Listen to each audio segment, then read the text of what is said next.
That was a nice move by Pipkins, taking it right to the rack himself. Wide open three, left wing, and it's good. Nylon, the dunk likes that, Matt. A three from the right side, and it's good! The one, Pipkins, the man, yet again. Hello and welcome to The Flex. I'm Matt St. Jean. This is Joe Howie. And the Friars have a little bit of time off before their next game. They don't play until Wednesday at St. John's, so we decided we'd take this weekend, scale things back a bit, and have a little bit of fun with the show. We got 3 things on tap for you. First, we got a mailbag. We got a couple questions from the listeners we're going to start with.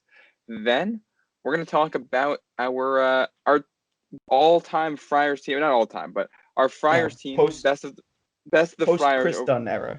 Yeah, over the last 5 years, since we both started at PC back in 2016. From that point on, that's 5 seasons now. We're going to share our starting 5 plus a little bit of a bench from that era of Friars basketball. And we're going to round out with our favorite jerseys in the Big East. If you've seen us on Twitter, we have been trying to get Providence to bring back the black throwbacks all season long and trying to get them to do it for that St. John's game. So figured we'd let you in a little bit more on the other stuff we like, so you can learn a little bit more about what we like with our uniforms, our basketball uniforms. But we'll start off with the mailbag. First question we got is from Peter DiBiase. You probably know the name. He's been on our show. He says, with a win over St. John's in Nova, what are our chances for the tourney looking into the future? But had to ask. Thank you for the question, Peter. Last night, Joe Lunardi said he was asked basically the same question. If the Friars beat St. John's and Nova, are they near the bubble? And he said, he was asked, are they in the conversation? And he said, if they shout. So the Friars have work to do. If you beat St. John's and Villanova, I think you're on the bubble. And then what you do in the conference tournament will basically determine what the odds are of you making it in. That's winning the next 2 games is how you get your name into the conversation in the first place. Basically, this is my mindset going forward. If you lose another regular season game, I don't think we're making the NCAA tournament unless we win the Big East championship. That's just so. Let's say, for argument's sake, we lose to St. John's, beat Villanova, or vice versa, right? We lose one of those 2 games, and then we make it to the Big East championship, but we lose.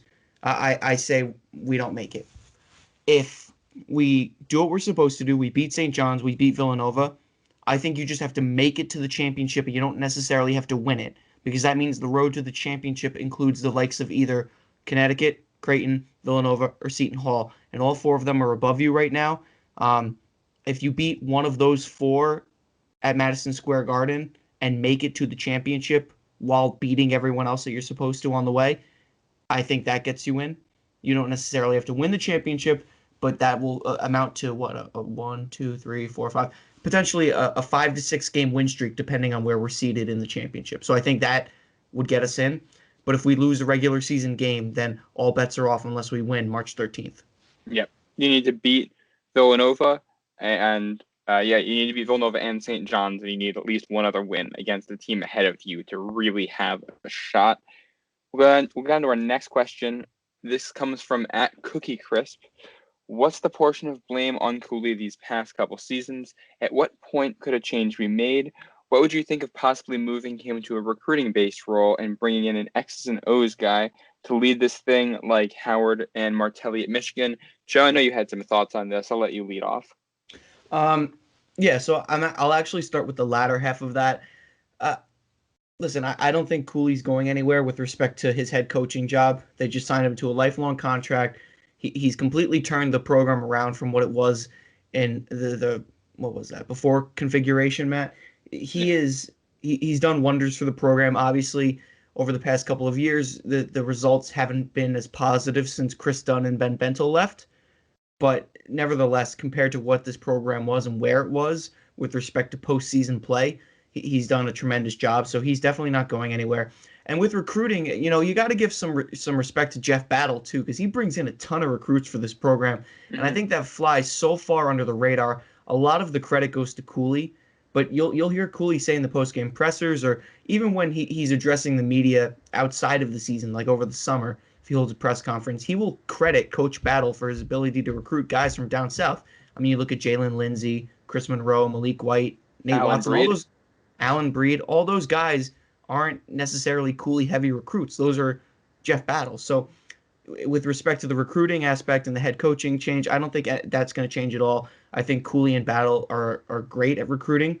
Obviously, given, and this will start to touch on the first half of your question, given the state of the program over the past couple seasons, I'll start with 2018, 2019, it seems as if we've been getting off to these slow starts, but picking it up later on.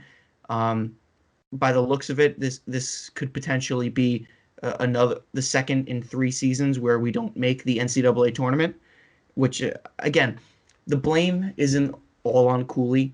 And I think John Fanta brought up a great point in our State of the Friars podcast that, the coaching staff, it's not like they're not trying. It's not like they're not trying to develop the kids. At what point do you have to sit down and come to the realization that, maybe it's just not working. Maybe it's just not clicking. And that in that case, I think the blame goes to everyone. And again, this isn't us placing blame. This is just to answer your question that if you want to place blame on the inconsistencies, part of it has to go on the coaching staff because some decisions that are made on court, I think, goes to them. I think for this season specifically, we can look at the 4 spot, right? We were juggling essentially 3 players there. None of them got consistent playing time in Jimmy Nichols, Greg Gant, and Noah Horkler. And finally, over the stretch of the past, we'll say for argument's sake, 5 games, Horkler's really turned it on.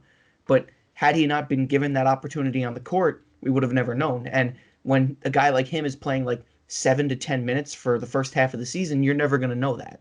So obviously there's development off the court that we're not seeing. But in terms of game situations, I think maybe you give him a little more run back in December and he turns it on a little bit quicker, So that's where I stand with that. And to add on to that, let's keep in mind that the Friars are 1 season removed from the best record this team has ever put together in conference play, most wins they've ever had in conference play, and that the team lost quite a few key players from that and had no offseason to make the adjustments necessary. Obviously, everybody's dealing with COVID, so it's not an excuse, but at the same time, I mean, it has an effect on what's going on. And you talk about X's and O's. I mean, Ed Cooley is not some X's and O's mastermind, but he's still better than a lot of guys in the game. And you look at what's going on at Marquette right now, or look at what's going on in DePaul and compare it to what's going on in Providence. Even if things aren't great in Providence, they're a world better than they are in the other 2 locations. And that's because Ed Cooley is a good coach. He's not a great coach right now, but he's a good coach. And you can win and you can be very successful with a good coach. And it also doesn't take a lot for a good coach to become a great coach if things start clicking and things start coming together. So you're asking at what point change could be made? I don't think the administration would begin to seriously start thinking about that unless the Friars finished bottom 2. Well, first of all, the Friars would need to lose the next 2 and the first game in the Big East tournament. And then if this was a bottom 2 team in the Big East next year, then maybe the seat starts to get a little bit hot. Fair or not. I'd say warm. Yeah. Fair or not, though, he's going to have a long leash in Providence because Cooley means a lot to the program. He means a lot to the fans, to the community. And quite frankly, I mean, I'm sure the admissions department loves him quite a bit too. He makes their job easier. So it's going to take a lot to move on from him. He's a great guy. He's a culture fit. And unless the team's bottoming out and showing no effort, I mean, I think the floor for a guy like Ed Cooley is he's going to get a whole bunch of underrated 3-star recruits and put together teams that finish in the middle of the Big East. And that's not fantastic. We'd like this to be a championship program, but also that puts you above most teams in all of college basketball right off the bat. and you're going to have chances for big wins. You're going to have chances to be successful when things break the right way. So I think backing off of Ed Cooley a bit is probably wise at the moment. And yeah, I think you're still pretty far away from thinking about when a change could be made.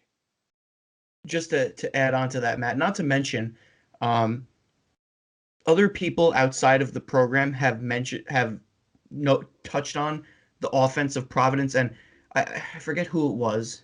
It was anonymous actually, and ESPN obviously wrote this article over the summer because they were drooling over UConn coming back. But they wrote, I'm quoting here, Providence is a bitch to play because they have so many damn sets. That's the quote from the article. A coach said that to an Associated Press writer from ESPN. That's what a coach said.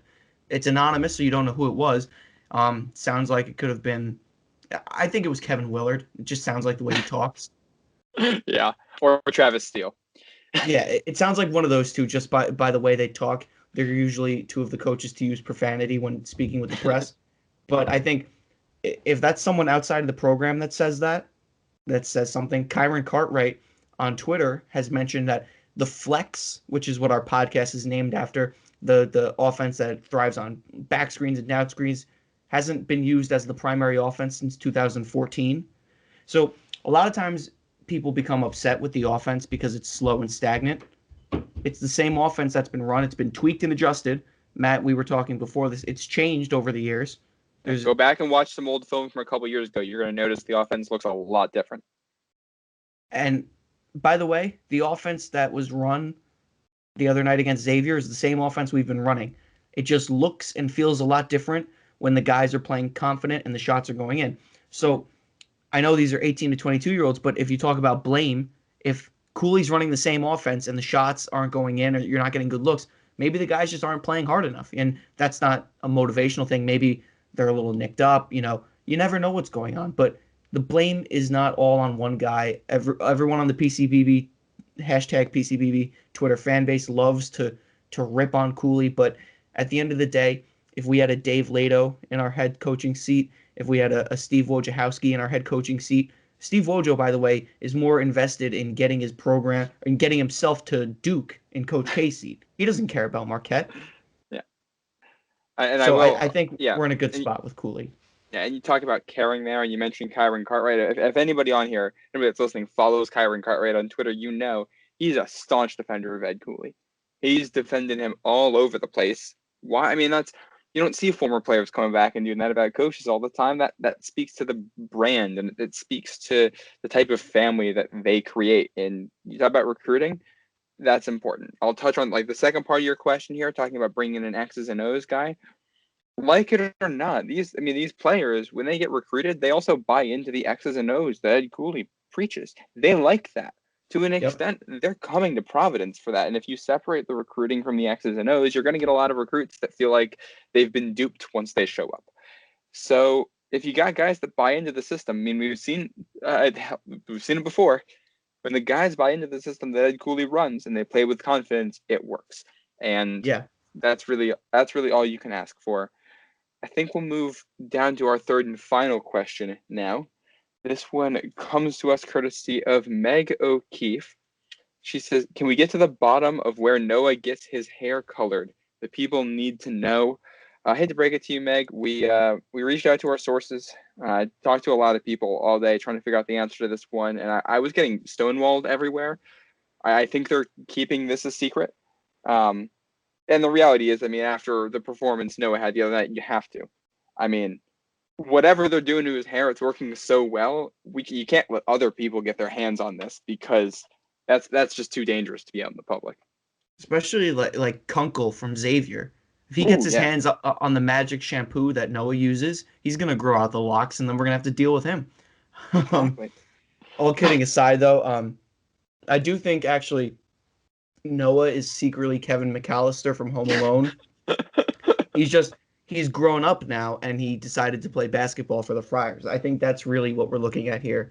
And Matt, to your point, there is a private barbershop in the Ruane Friar Development Center. That's a little unknown fact about that facility, but there is a private barbershop in there. And I'll bet you in one of their cabinets they have Noah's special stuff, like in Space Jam or Secret stuff, Oh and he yeah. just squirts it all over his hair, and that's how it gets so long and voluminous. Yeah, you know what? For all we know, like part of the deal with Noah coming here is they brought whoever his barber was from North Florida up with him, and he's doing it. I mean, this could this could go pretty deep. There could be a lot of options on the table here for what's going on. But I'm with you, man. I want to know too, because I'm gonna be honest. I got a haircut today, and I liked it when I got it done, and it has not aged as well as I thought it would. So I'm right there. I want this person too, because I could use that. I think this is where we move on to our Friars last five starting five. Do we want to go down this lineup 1 through 5, kind of alternating, see what we got here? Yeah, I'll do that. I was gonna say we'll just lay him out, but we'll go one by one. Maybe we want to go spot by spot. I'll let you start. Who do you have at the 1? So I think this one for you, Matt, is going to be pretty obvious. For those who don't know, I'm a huge Kyron Cartwright fan. Loved him in his junior and senior year. I thought he was one of the clutchest college basketball point guards I've ever seen, and like a true point guard, not like a Jalen Brunson where he's just going to score all over the place. A true table-setting point guard that can create shots for himself late in the shot clock. Kyron Cartwright's my starting point guard in the post-Chris Dunn era starting 5. Yeah, I'm right there with you. He's the heart and soul of this team when he was on the floor. He made so many clutch plays, and he always elevated his game to meet the moment. I mean, and especially when we were at Providence, Kyron Cartwright for those first 2 years was synonymous with Providence basketball. With what he brings to the table, it's always something electric. So he's going to be the point guard. I'm going to move down to number 2 here. And this is where, I mean, this is probably one of the more interesting picks. I don't know. We'll see what you think about this. I know you're going to like it. I don't know if you're going to agree with it. Okay. I've got Lawan Pipkins at the 2. Yo, no way. Yeah. I have him too. I have him at the 2 as well. I mean, it's just when you got a guy like Kyron Cartwright who can pass the ball and the way he does and create space, a guy like play Pipkins, off the ball. Yeah. And you're a little bit undersized in the backcourt. The defense is going to be a little bit weaker with this lineup, but these are 2 guys that can create and hit their own shots. I was thinking, so I was juggling between the 2, maybe Pipkins at the 1 just because he's smaller. But then I was thinking, like, Cartwright is such a pure table setter that Pipkins off the ball would probably be the best combination between the 2 of them. So I was like, all right. And a lot of people will think, oh, Pipkins was here for 1 year. You know, he shouldn't be in the all-time starting 5 or whatever. I disagree because his impact in the final 6 games was actually, it goes so under the radar how important that was. To go from underwhelming performance to being benched to being one of the 2 lead guys that surges this Friar team to make Big East history. I think that deserves a nod to the starting 5. Yeah, and he's one of the leaders on the most successful Big East run the Friars have had. So it's hard to keep him off a list like this. And I mean, the Friars need scores. You go back to what we were just saying. This offense works when people buy in and hit shots. Lawan Pipkins hits shots. Yep. End of discussion. Who do you have at the 3, Jeff? So I actually am going with 3 guards. David Duke is my 3. What? You have the same thing? Yep, I got the same thing. We did not discuss these lists beforehand, but I'm almost 100% certain we have the same starting lineup right now. Well, because I think the next 2 are really obvious. To me, they are. There's only 2 options at each of the next 2 positions. But let's talk about Duke for a second. Oh, I gave it up. What'd you say?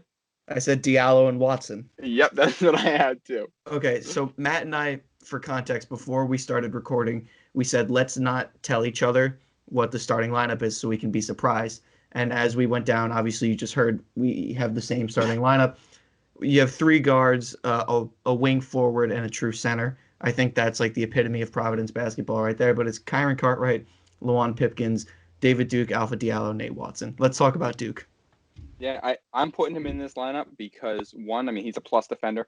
He's going to do a lot of work for you on the defensive end, and you need that help with with Cartwright and Pipkins plus Duke, it's just, I mean, he's one of the 5 best players that Providence has had over the last 5 years. I don't think there's any doubt about that. And this team needs 3-point shooters. He's probably the most consistent and the best 3-point shooter the Friars have had over that stretch as well. Yeah, I agree. I mean, he was like the obvious choice. When I molded this backcourt, I kind of based it off of what we had on the court last year, in the latter half of the year. A lot of times the lineup was Malik White running the point, Pipkins on the 2, and Duke on the wing. So I figured 3 guards would work well here too. Cartwright, Pipkins, Duke. We'll move to the 4. Yeah. What do you have to say about Diallo? I mean, a lot of Friar fans were really frustrated with him last season because of his ill-advised shots, his tendency to play hero ball when it wasn't needed. But realistically, he was probably one of the best dribble drive paint defenders that we've had in a long time in Friartown. So defensively, he is a force on the wing and in the paint. He plays big. He rebounds. He scores in the paint. He bodies up centers. He gets centers. I think Tyreek Jones was the guy put on him last year when we played Xavier. And he can also play small. I mean, Cooley's used him as the point guard in certain situations where Diallo's bringing the ball up. So he's really he's a positionless basketball player, really versatile, but he settles in nicely at the wing forward, the 4, whatever you want to call it. Yeah, and there was no doubt for me this lineup, when you're picking offensive-minded guys in the backcourt and an offensive-minded center, you need a lockdown defender in the post, which is what this team has missed at times this season. And Diallo is the best the Friars have had in that position in recent history. And then you add on the fact, I mean, he's a great rebounder and he's got great touch around the rim to finish. So, I mean, worst case scenario, you're getting a lockdown defender there, and you're going to have a handful of games where he's going to go off for 20, 30 points, games where he's going to have double-digit rebounds, and those are the types of performances. I mean, he'll put you over the edge, and you're going to put him next to Watson down low. We never quite got to see this pairing the way we wanted to because Watson was banged up last year. But this can be a monster duo. I mean, Watson's so good in the paint on offense, and Diallo will help free up those looks. Diallo will help clean up around him. And this helps mask all of the defensive deficiencies Watson might have. Yeah, this is something, and I think we took this for granted too. Obviously, obviously Watson wasn't the Nate Watson that we're seeing this season in his sophomore year, but we saw those two play in the paint a lot. Alpha's junior year, Nate's sophomore year. But it's really obvious why Nate Watson's your center with this lineup. He's probably, since Ben Bentel, the best center to come through this program. And Ben Bentel wasn't even a true center. He was more of a power forward. So Nate Watson's probably the best center to come through this program in a decade, longer probably. But Diallo and Watson in the paint is a great, great pairing. Watson's good for double-digit points night in and night out. So that pick was obvious. Yeah. Now let's talk about benches. We each picked 3 bench players from the last 5 years. Just again, who are your 3 you got coming off the bench? My 6th man is Jalen Lindsey. All right. My 7 is Malik White. All right. And my 8 is Khalif Young. All right. We only have one difference then. You don't have Malik. No, I have Malik White as my backup guard. I have Khalif Young as my backup center, but Rodney Bullock got him sliding in there. He's going to back up Diallo, and if you want to pull out one of Cartwright or Pipkins and throw Duke at the 2, now you can have Bullock and Diallo playing next to each other at the 3 and the 4, and you can go with Bullock, Diallo, Khalif Young if you want to in those defensive looks. Yeah, I mean, obviously, I think we're both spot on with White. He's one of the more underrated guards to come through the program. He was shadowed by Cartwright his first 2 years, and then his 3rd year, he got shadowed by Mekhi Ashton-Langford for some reason. And then senior year, he got shadowed by Pipkins. And I'm saying shadowed meaning the spotlight, but that doesn't mean his impact wasn't felt. Defensively, his senior year, he was one of the best backcourt defenders in the league, I think. And he's a combo guard, so if you want Cartwright out, Malik can run the point. If you want Pipkins out, Malik can play the 2. I mean, he's a great, versatile utility piece in the backcourt. Khalif, obviously, great dribble drive defender, great paint defender, moves his feet well, great rebounder. But Jalen Lindsey, I was teetering between him and AJ Reeves, but I just think AJ Reeves hasn't been consistent enough to make this top 8.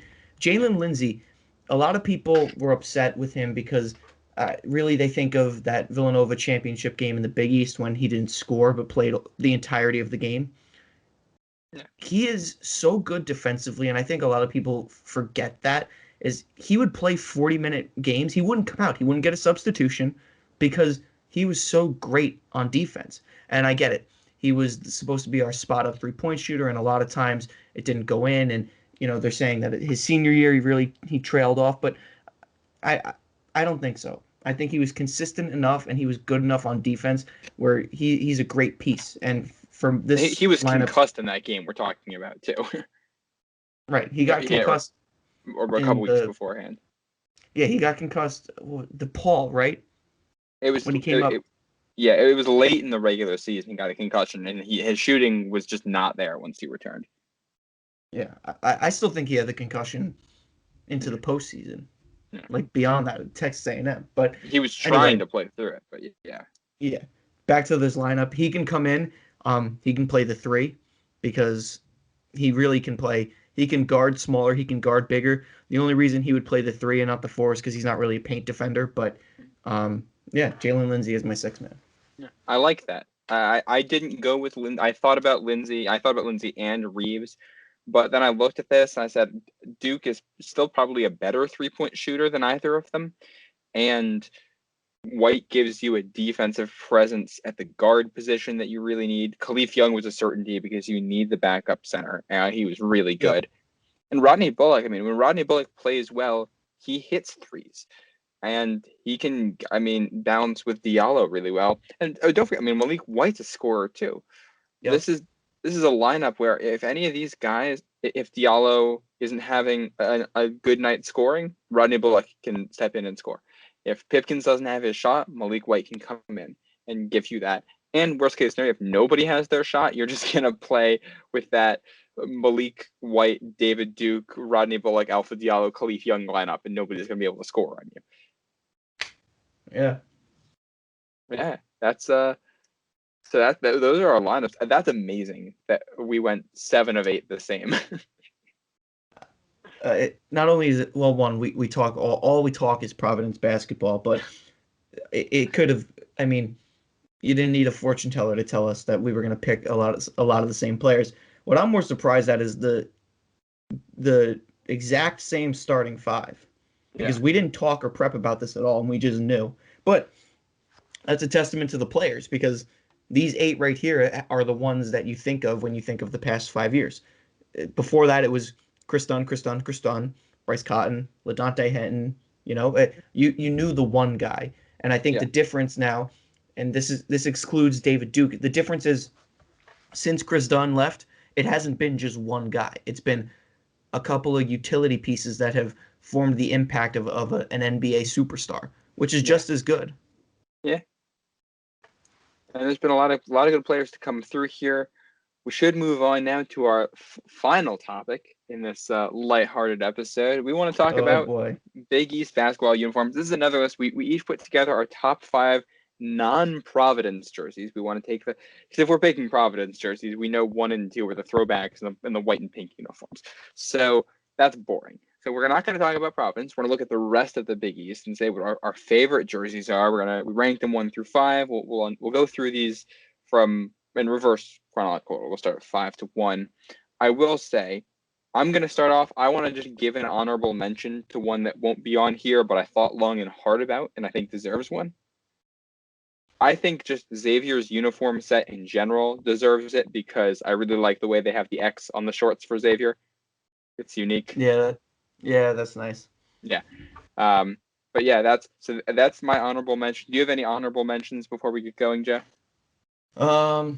Yeah, honorable mention for me is the alternate gray Georgetown uniforms. They're gray with the navy lettering that say Hoyas and the navy trim. I really like those. I like that it says Hoyas on it.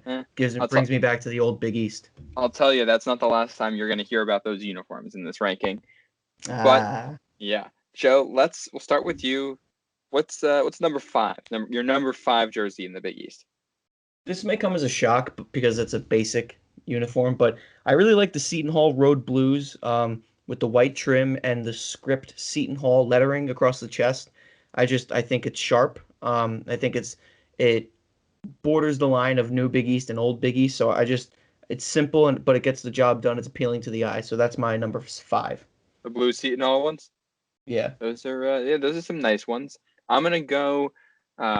This is probably the most controversial one I'll put on here. My number 5 is Butler's road uniforms because Okay. and I've always liked this about. I remember I noticed this once, and I haven't been able to stop noticing it since. Their home and road uniforms have essentially the same design, in that the home uniform is white with navy blue trim, and the road uniform is black with the same navy blue trim. Black and navy blue are two colors that just do not look good next to each other 95% of the time. But that Butler road uniform, I think, is one of the few that actually makes it work.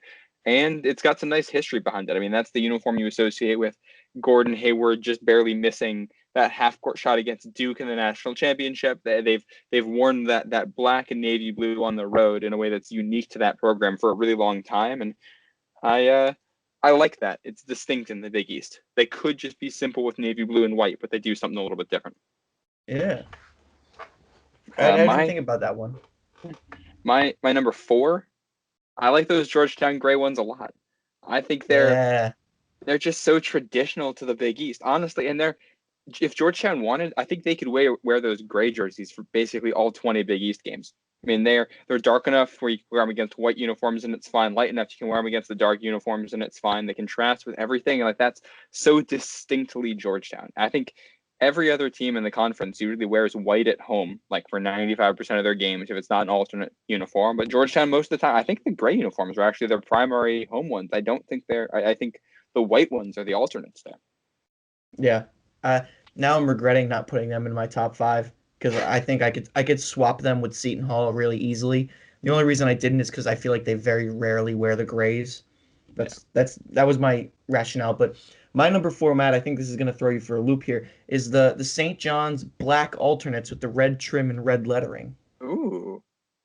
I think red and black go so well together, and I think they've worn these once this season. Once, but it's a jersey I really like. I love the black base and the red. The red really pops with the black. It's a really, really good look. I think they wore them. Was that the Duke game a few years ago? I don't remember, but they wore them at Madison Square Garden one game, and I was like, damn, those are nice. So St. John's black alternate, red trim and lettering. Now, I hate to do this to you, but I think I got to burst your bubble here. If I'm remembering this correctly, and I didn't discover this until very recently, those uniforms aren't black. What? They're navy blue. St. John's colors are red and an incredibly dark navy blue. Huh. Yeah, which I think they changed this when they unveiled the new uniform set like 2 years ago or a year and a half ago. But yeah, I was shocked. Whenever I'm the one that does all the graphics we put up. And I've done this for a while. It's like I have websites I go to pull like the right colors for things. And I was shocked when I went to that and was looking at St. John's and it's blue. It's definitely blue. Well, they got to put out like a statement because everyone thinks it's black. Yeah, no, I know. And they've worn red and black before. But yeah, so it's not what you would expect. It's known as St. John's blue, with a very, very, very dark coloring from what I could find.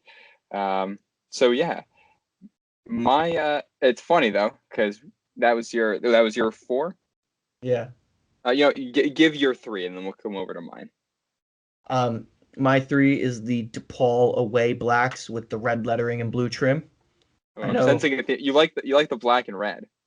I do. I know you don't like the DePaul aways, but there's something about, I think the colors flow nicely because you wouldn't think red, blue, and black, but they look really good. And my brother likes Charlie Moore, so for Christmas I custom ordered him a Charlie Moore black DePaul jersey from this guy Jersey Jacks on Instagram. Does a great job making replica jerseys, but I really like the way the red lettering and the blue trim pops. So I really like that on the DePaul ones. That's a good one. That's a good one. It's not my favorite, but that's a good one. I know you don't like that one. You don't have to sugarcoat it. It's not bad. Some people like that color combination. It's not for me. My third, though, I'm also going to St. John's. I'm just going with their red uniform. The only red uniform in the Big East. It's a conference with a lot of blue in it. When they wear their red, they're going to contrast really nicely against whoever they go up against. It's a well-designed set. It's got nice font and lettering and stuff on it. So it just always looks good. There's never like you see a Big East game, you see a team wearing red, instantly you know that's St. John's. So I'm a fan for that. So by process of elimination here, I think I know what your number 2 is, and I think it's the same as mine. All right, I'll go first. I really like the new set that Marquette debuted, and my favorite one in it is the white set, the white uniforms, because I think it has the best color balance between the navy blue, the yellow, and the lighter blue, like on the white background. I think it just looks really, really, really nice. Yeah, listen, I don't like Steve Wojciechowski. I don't like Marquette, but those uniforms are fresh. Objectively, I have to say those are really good-looking uniforms. They're sharp. It's a lot nicer than those bright yellow ones they used to wear. I really, really think those are a really good choice.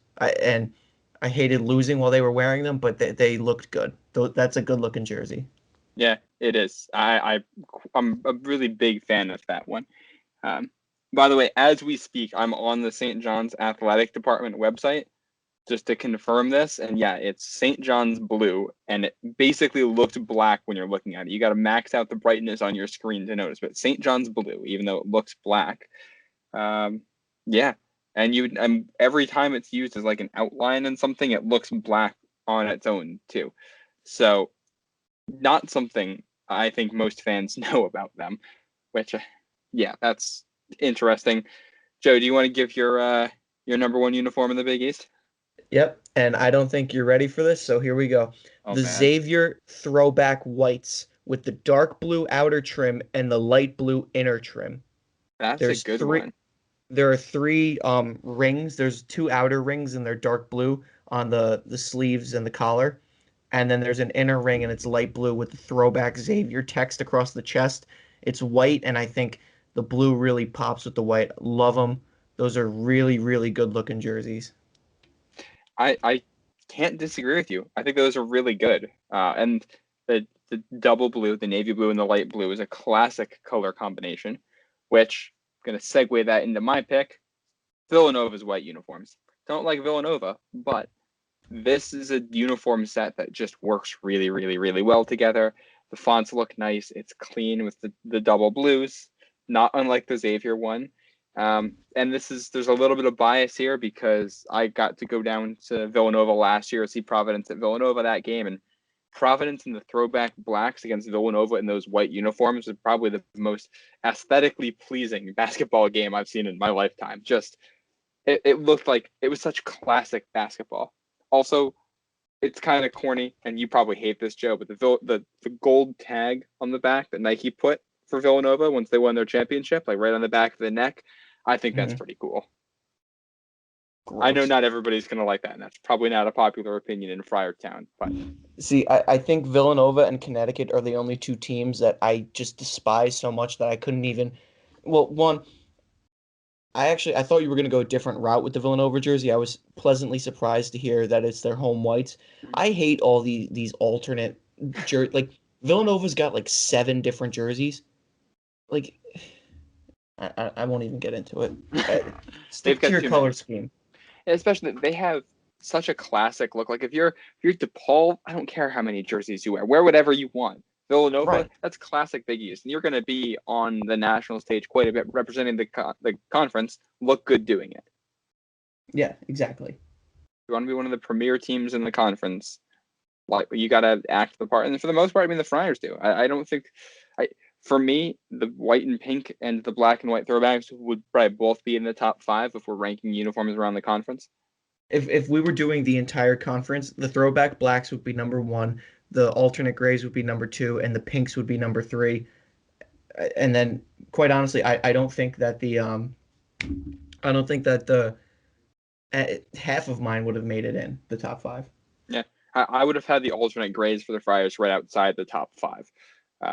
But Oh, yeah, I I love don't. those. Oh, I love those too. I'm gonna give some love to other people and their alternates. But yeah, like the Friars have a very well designed set. I think the home and the road, the regular ones, the white and the black, could probably use a little updating.